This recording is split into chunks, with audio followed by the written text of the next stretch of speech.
Hey, and welcome back to the CRANEbee tutorial. This video is part of a series where I will show you how you can use CRANEbee. If you are here for this specific video, just keep watching, but if you are looking for others content, I linked the whole playlist down in the video description. In this video, I'm going to show you how you can use the 3D view in the job site and also how you can use the Explorer on the left. And I will also show you the View tab and what you can do with that. Let's get started.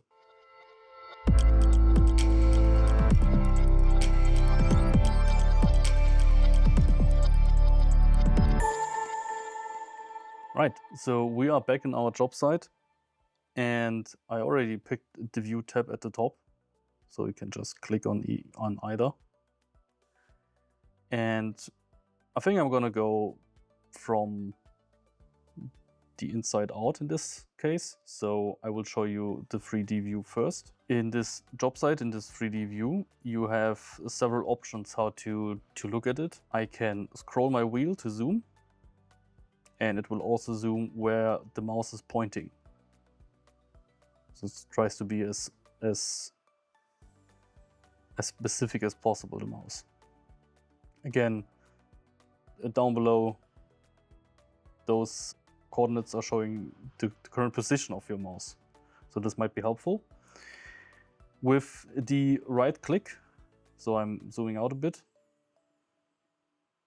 zooming in a bit, holding right click, you see the arrow changed to almost to a circle, and this lets me orbit around the grabbing point. So wherever I grab, it will try to do that. And when I don't know what to do anymore because I may be lost, I have at the top, I have a few buttons. Coming to them in a second. And the third thing you can do on your mouse is left click does nothing, as you can see. You can, but you can hold down the middle click, and this will let you pan all over the place, no matter the looking direction you are in.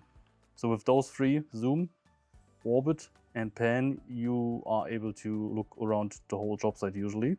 Next, I'm going to get over those buttons at the top. Those buttons at the top, starting with home.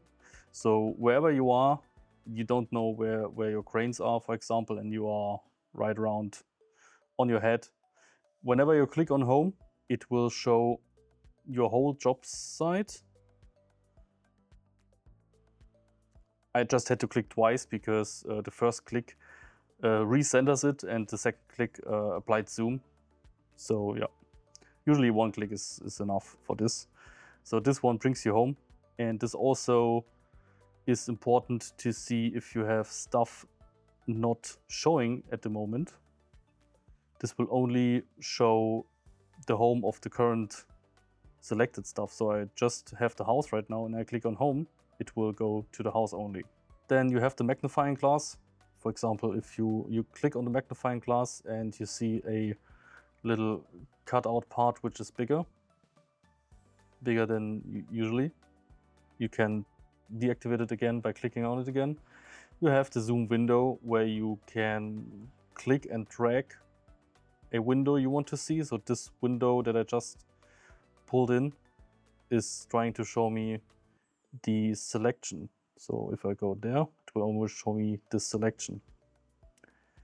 This button lets you pan with the left mouse click if you don't have a middle mouse button for any reason. This one lets you rotate with left mouse click. And this one is zoom fit.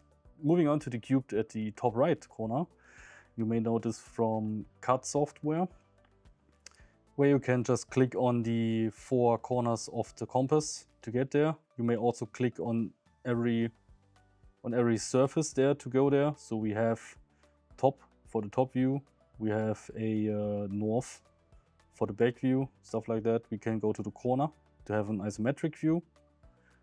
And you can also grab the cube and use it as an orbit.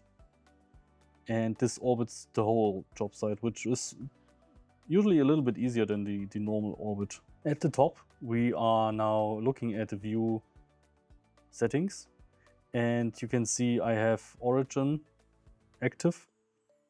So origin shows me just where the origin is, so this is 0, 0, 0. Next up is the grid.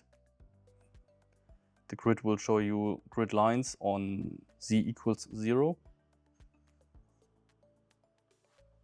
And the next are the visual styles. The standard is rendered. You can also have hidden lines,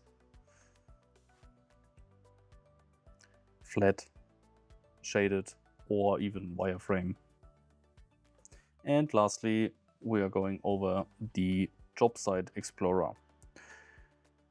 This explorer groups everything in the job site, so you can say nothing or everything. And it goes down one level to the grains, the obstacles, the imports and dimensioning, and also tandem lift if you have one.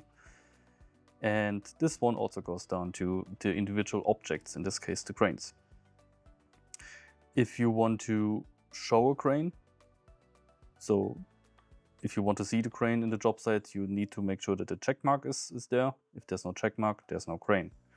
You can also do this for individual steps. So I copied the step. I'm not in the step right now, 45 degrees angle. So step 2 is at 45 degrees, and you see I can just disengage it. And when the step is also not enabled, but you are in the step, you see that the control window is grayed out. And the same goes with the obstacles. You can also click on them, obstacles once, to highlight them. And the same with the imports. So we have the picture down below and the stadium. And dimensioning would look the same. In this Explorer, we also have the ability to change and delete and clone objects and cranes. For example, if I click on this crane, so this crane is here. Let's get rid of this obstacle first. This crane is here, so I just clicked on it once, I didn't select it.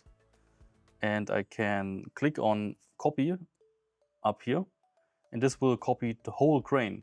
If I click on this first step of the crane and click on copy, this will only copy this single step from this crane. And the same goes with delete. So let's go to step number 2 of this other crane I just copied before and deleted. And it asks me if the second step of the first crane should be deleted. And we say yes, and it's gone. You can also rename cranes. So clicking on a crane and clicking on rename, you see crane number 1 currently. You can just say first crane and click on yes. And it will rename the crane. If you want to rename the step, you have to do this by putting in a remark at the top here. So you also do have a context menu for your Explorer, which can do all of the things you have at the top. So when I go right click on this first crane, you can see it can do the same stuff. You can also freeze and forward in here. That's for this one. And you can also click on show if you have so much stuff that you don't know where you are and it's not selected currently. You can just right click and select show and it will blink once. The last thing I want to show you is sorting selection. So you see currently I have 3 cranes, while the first crane has 2 steps and the other 2 cranes have only 1 step. I can click on this sorting button and this is then sorted by steps instead of cranes. So we have step 1 with 3 objects, in this case all of the cranes, and step 2 only is for the other crane. And you can see why this is ordered this way. This is also marked, and we can go back on this as well. That is everything I wanted to show you in this video. Thank you for watching, and I'll see you in the next one.